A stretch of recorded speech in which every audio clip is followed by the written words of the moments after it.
Un fuego devastador en Quillinzo, en la provincia de Córdoba, provocó que más de 100 hectáreas se vieran afectadas.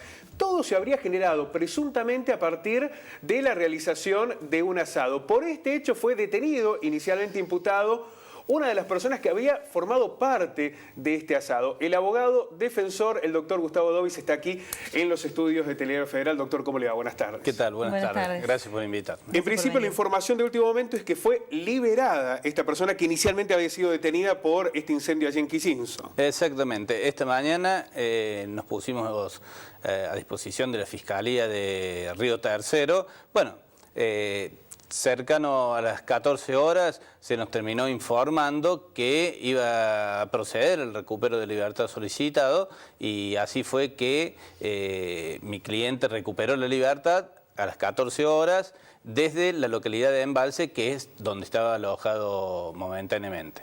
¿Qué es lo que él le ha narrado? ¿Qué pudo haber sucedido para que se generara este incendio? ¿Él señala haber estado en el lugar, haber formado parte de este asado según surge de la investigación? Sí, sí. Es decir, no se trata de un asado.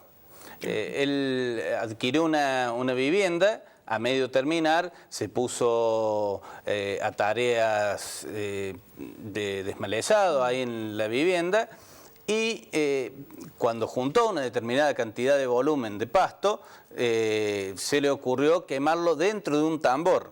Dentro de un tambor, así fue que hizo el fuego dentro del tambor. Lamentablemente esto se propagó porque las chispas vuelan y en esta época del año la verdad que está bastante seco lo que es la parte de la sierra y enseguida el fuego se propagó, más allá de los esfuerzos de mi cliente, de su familia, de los vecinos, de tratar de apaciguar el fuego, de exterminarlo, pero la verdad que no lo pudieron, fue una situación que lo superó y lamentablemente tuvimos las pérdidas de estas hectáreas de vegetación, que bueno, que fue el daño que se terminó causando. Doctor, ¿fue su cliente el que hizo la denuncia o a partir de una investigación la justicia y las autoridades provinciales lograron dar con él? No, fue por la misma emergencia, es decir, en ese lugar empezaron a trabajar bomberos, llegaron móviles policiales. Él mismo colaboró para tratar de apagar el fuego. Eso es una actitud que tiene una valía porque si bien cometió un primer error, después quiso repararlo y hasta último momento fue uno de los últimos. Es un atenuante, sobre todo porque aquí hay que tener en cuenta que existen dos figuras penales extremas en este tipo de cuestiones. Una que podría ser, si acá estuviésemos hablando de un estrago doloso, estaríamos hablando de un delito completamente diferente. Esto es un estrago culposo, es decir, él no tuvo la intención de prender fuego para causar un mal y por eso es culposo. Entonces, bueno, en realidad, y más allá, y la actitud posterior al delito de no huir, de no ocultarse, de colaborar, él llegó a la comisaría de la Cruz en su momento, era una bola de carbón prácticamente. ¿Hay una imputación para su cliente y cuál es la figura legal? La figura legal es esta que te comentaba recién, que es estrago doloso. Estrago doloso. El artículo 189 del Código Penal castiga con 1 mes a 1 año de pena a quien comete este tipo de delitos, salvo que se hubiese ocasionado un daño que inclusive podría llegar a haber sido la muerte de alguna persona vecina del lugar, cuestión que gracias a Dios no pasó. Y la figura queda como estrago culposo. Si fuese la muerte de una persona, la pena se extiende hasta los 5 años de prisión. Doctor, ¿él reconoce haber sido el único responsable de iniciar este siniestro y por eso es el único imputado? ¿O se investiga que pudiera haber participación de otras personas? El único. Él estaba en el patio, después fue a pedir socorro a la mujer que estaba dentro de la casa.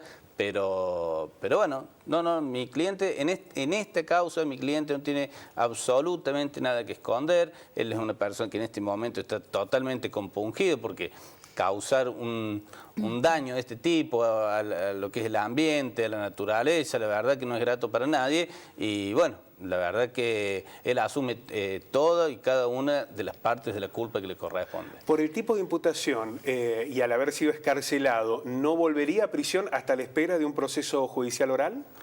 Sí, podría ser, podría ser que, en realidad yo creo que no va a volver nunca mi cliente a estar detenido, porque la imputación penal que él tiene un máximo de 1 año de prisión. En el caso de ser condenado con la máxima de las penas, que sería 1 año de prisión, en ese caso podría ser totalmente acreedor de una condena condicional. ¿Por qué? Porque mi cliente es una persona que tiene más de 50 años, nunca ha tenido un antecedente, tiene un domicilio fijo en la ciudad de Río Cuarto hace más de 35 años, no tiene posibilidades ni que se le dicte la prisión preventiva, la cual es de carácter totalmente excepcional, más allá que se ha desvirtuado, y en algunos casos hay prisiones preventivas eternas, como en Jujuy, por ejemplo.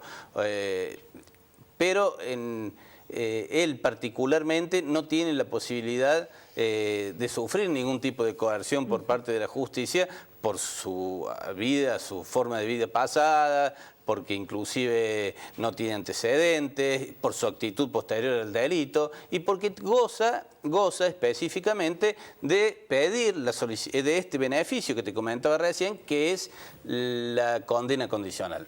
Doctor, ¿hay antecedentes en Córdoba o en el resto de las provincias de prisión efectiva por este tipo de delitos? La verdad que no lo sé, porque fue un delito, esto se produjo ayer, nunca había tenido un caso similar, entonces me puse a investigar un poco, sé que ha habido imputados, pero entiendo que de no ser dolosa la actitud de la persona que comete el delito, es decir, no aquel que va y prende fuego para ver si causa un daño. Se propaga, sí. Claro, si es culposo es muy difícil que haya habido algún tipo de estas cuestiones, más allá de la gravedad causada. Doctor, muchísimas gracias por confirmarnos esta información. Entonces ya ha sido excarcelado el único detenido imputado por los incendios allí en Quillinzo, en la provincia de Córdoba. Muchísimas gracias. No, gracias a ustedes por por la venir. invitación. Gracias.